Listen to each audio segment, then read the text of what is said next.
as a kid growing up in Jamestown, this would have been mid-40s. We're at war. Yes, sir. We are.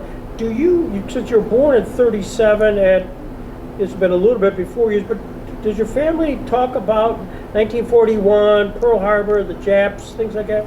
Visit too much about that at home, but of course we were eminently aware of it. The old polka dot restaurant down by the YMCA where we spent a lot of our time, those fellas had a map and they followed the battles and things like that. So we were certainly aware of it. And of course we played guns and machine guns and shot each other and things like we did during the war. We played war games all the time. You remember your mom and dad talking about it much around the table? No, not really. And so, do you remember, now you would have been a little bit older, like close to maybe 8 years old, 9 years old, when the war ended and there was sort of celebrations in Jamestown. Is that a memory for you? No, sir. Yeah. We were happy, of course, when it ended. I can recall that, but no, this was not a, hoop-de-doo for us. Carl Radack, Dad's brother that I mentioned earlier from Lakewood, the adopted brother, served as a paratrooper, but Dad, because of the size of his family and his job in the food industry, he did not serve at all. He didn't have to. Do you remember rations? Say again? Rations. I mean, Oh, absolutely, rations, and we saved cans and paper and things. We did a lot of work. Poppy flowers that we picked. Really? Yeah, that we turned in for the parachute. They told us. I don't know, but yeah, we had a lot of that memory. We definitely did our rationing, and we did all the stuff that we did during the war.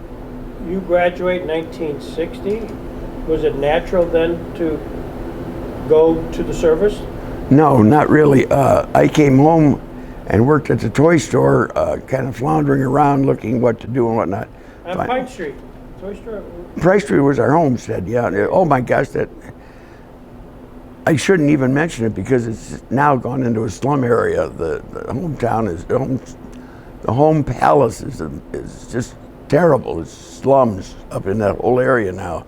Why, I don't know. When Dad was there and spent a lot of money on the house, putting in extra room for the children. I slept in the attic in high school, uninsulated. I was up there by myself. I used to stand at the bottom of the stairs, catch my breath, run up and jump into bed and freeze for a while, and then slept very comfortably. I had all that privacy, the whole attic to myself. Eventually, though, they paneled it and isolated it and put boys upstairs. So, but yeah, it was interesting. As I say, though, Price Street is a mess now. I'm ashamed to admit that's where our homestead was. It's that bad. Yeah. So you came back from school. You came back to Jamestown, and the Marines did they come calling you, or did you? I was drafted in the Army, and I reported for the draft, and they took me to Buffalo, and they said, "Has anybody ever been arrested?" And I said, "Well, what about?" "Well, I threw a firecracker," and the guy said he would never tell anybody. And who did it? And I said, "Well, I did it."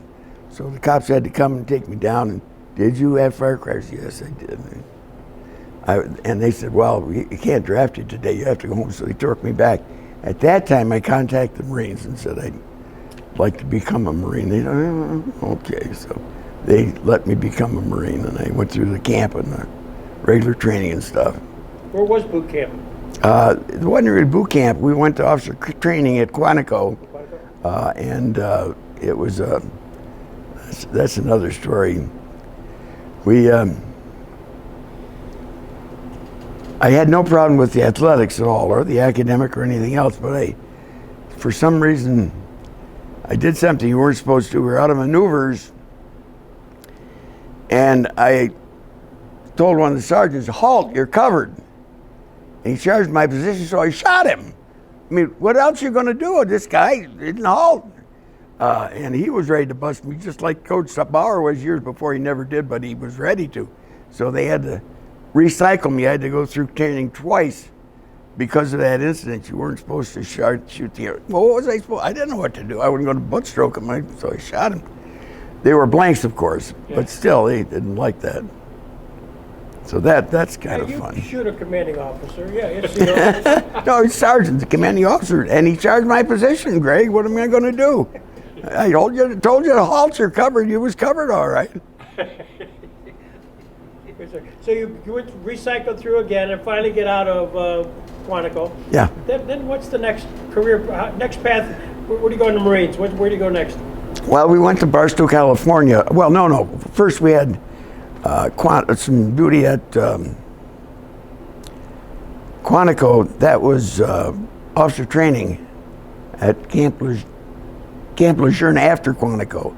And we were at Camp Lejeune for supply school. That was the LOS they gave me. I asked for, out of Hawaii supply school, I asked for Hawaii, Guam, and the West Coast. And they put me in the middle of the Mojave Desert with my wife, no children at the time. Well, it turned out to be the best cruise you ever could have had. All the officers were young, their wives were young, their wives were pregnant. They hung out at the swimming pool. We hung out at the office. Outside, they had to carry a bucket full of water to put the tools in, because that's how hot it was outside. But that was the duty station that we had, and it was wonderful. That's where we had 2 of our 4 children, and it was good duty.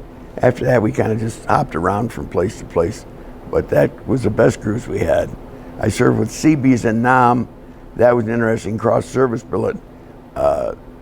With the Navy, Seabees, I was a liaison to the Marines, and actually, I didn't do much liaisoning. I ran my supply yard of Milcon materials coming in and going to the different projects during country in Da Nang. That was that cruise, which was interesting. Tough being without the family, but I enjoyed the service, and it was good work. So you're the supply officer. Yes, sir. So you're I'm envisioning those guys at McHale's Navy type of thing, the supplies officers. The stuff comes in, and sometimes you kind of have, you know where some of this stuff goes. We interviewed a Seabee who was a World War II guy who was telling stories. So I bet you got a story about being in control. What he told you was correct. It was law, and I mean very strict law. You didn't do anything for yourself. For the unit's benefit, you could do most anything. We had, in the middle of Viet Nam now, picture this, we got a cooler full of beer. The kids had steak 3 times a day if they wanted it. And that's what you're talking about. We did do a lot of scrounging, we called it. And as long as it was for the unit, it was fine, but you didn't do anything on your own. We built a flush toilet in the middle of the yard because the indigenous workers that I employed were pooping all over the yard. That's just what they did. That's the way they're brought up. Well, about the 3rd day that the flush toilet was in operation, one of the indigenous shit all over the car seat, all over the toilet seat, because they couldn't sit where somebody else was sitting, and so that didn't work very good. So you're in control of a lot of distribution within, and as the stuff comes in and has to go out, sometimes there's making, at least in World War II, Seabees, they kind of hung on to some stuff for the good of the unit, as you said. Hung on or bartered and got what we needed. Yeah. We needed gas tank because we had to keep our trucks going. I had to fill the gas tank, so somehow we showed up with a big gas tank. We mounted it and had a gas cord. Had that filled periodically.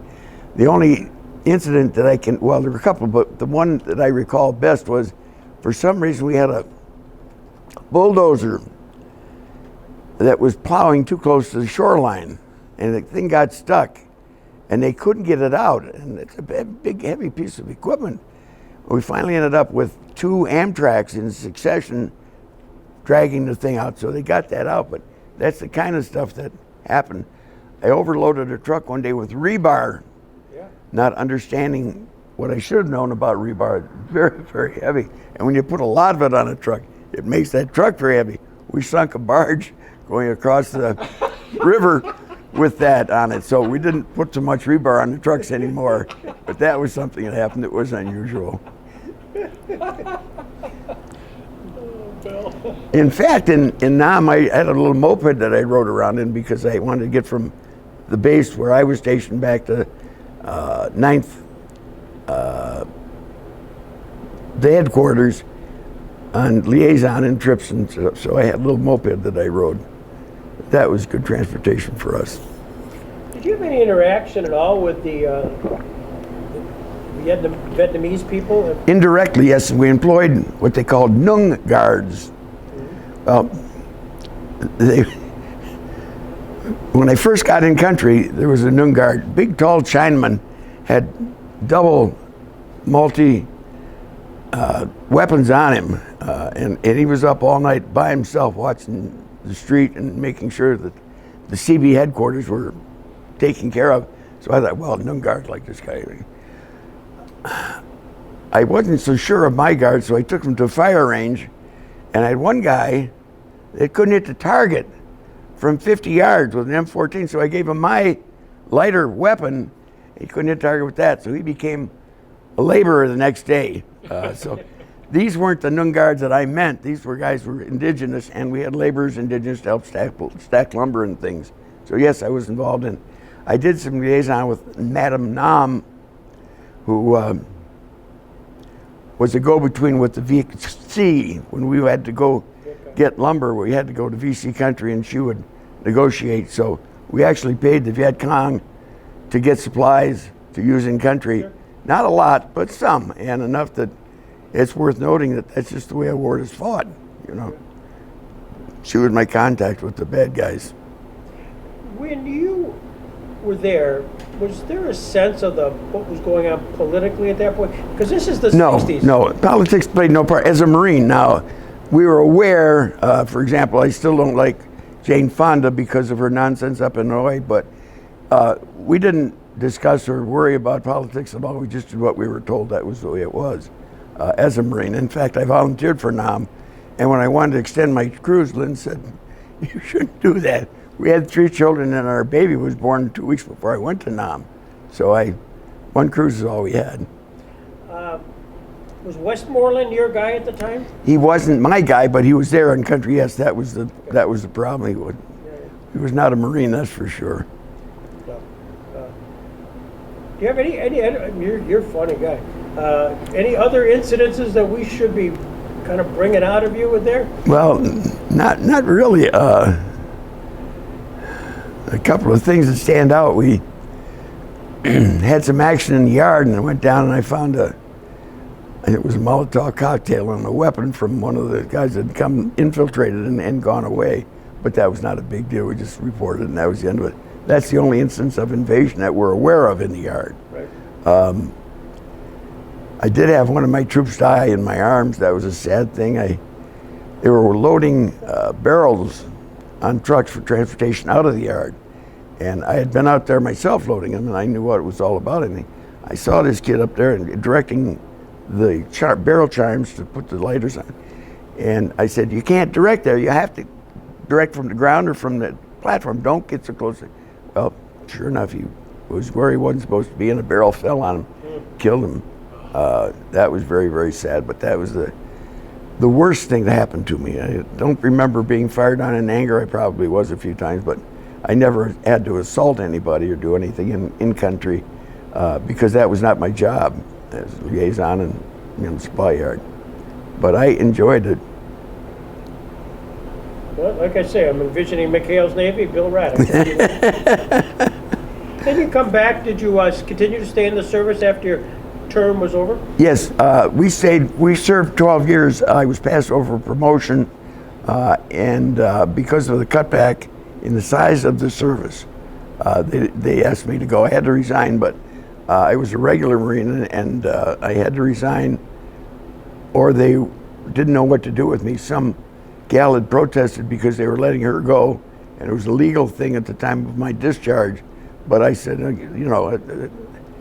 I'm not getting paid and recognized for what I do. I'm not getting promoted. We'll go and try something else, which is what we did. Now, I'm just noting your bio here that you captained the USMC, the Marine swim team, for 4 years at Barstow, California. Who did you compete against? Well, that's a different story. We competed, our primary meet was 29 Palms, which is a desert location where they fire long guns, and they have a base there. Well, Lieutenant Colonel there was also a swimmer, and he challenged us, so we worked it out where we got special privileges. We got an hour or two off from work every day to work out at the pool, and I put together some kids and we swam. We went to the meet, and I think we had about 8 or 9 swimmers, and I said, now we can't compete in all the events unless we can swim more than one. Would that be all right? And he goes, oh, sure, yeah, that's fine. Well, it turned out halfway through the meet, he said, now, you can't do that anymore. I said, wait a minute, Colonel, we had the agreement. We were going to swim multiple days. You can't do that. I had a kid from Hawaii, Coleman, who was a good freestyler, and I could swim several strokes, so we were capturing the meet, just the two of us and what we were able to pick up. And he changed the rules in the middle of the meet, so we lost that meet. But that's a memory that's pretty clear. He swam backstroke, but he used the old-fashioned backstroke, and of course he couldn't compete with the modern backstroke swimmer. But that was fun. And that's, just a couple of meets, just enough to give the kids something else. But it gave you some privileges. Yes, sir. I also played judo from Barstow. No, later on, judo was from Camp Lejeune, but I went to the All-Marine Judo Tournament. And first contest I had was the black belt, and I was able to beat him, and that was quite a thing for a white belt. Sure. Very unusual, but the next guy was a brown belt, and he took care of me, so I was out of that second competition. But that was kind of fun to go to that. Man, you jack of all trades. Well, that's the way you were. As a Marine, you did that. You were a lawyer, drill sergeant, supply officer. I mean, it went on. You qualified on the Rangers, of course. And, you did a lot of things. That's what was fun about the service. It wasn't one thing. You were very busy doing a lot of different things. So when you got home, was it hard to get acclimated, having left the service, which has its own discipline, all of a sudden coming home with Lynn, and you got 3 kids at the time? 3 more? No, just 4 children for me, yeah. But yeah, no, not at all. I was glad to be home, of course, and we were at our last duty station. I flew home to interview with Payne Weber at the time, and I got that job, so my transition was direct. I came home before the children started work, got the house. They came cross country, and then we settled in Jamestown, primarily because this is where our family is and our roots are. We like Jamestown. We still like Jamestown.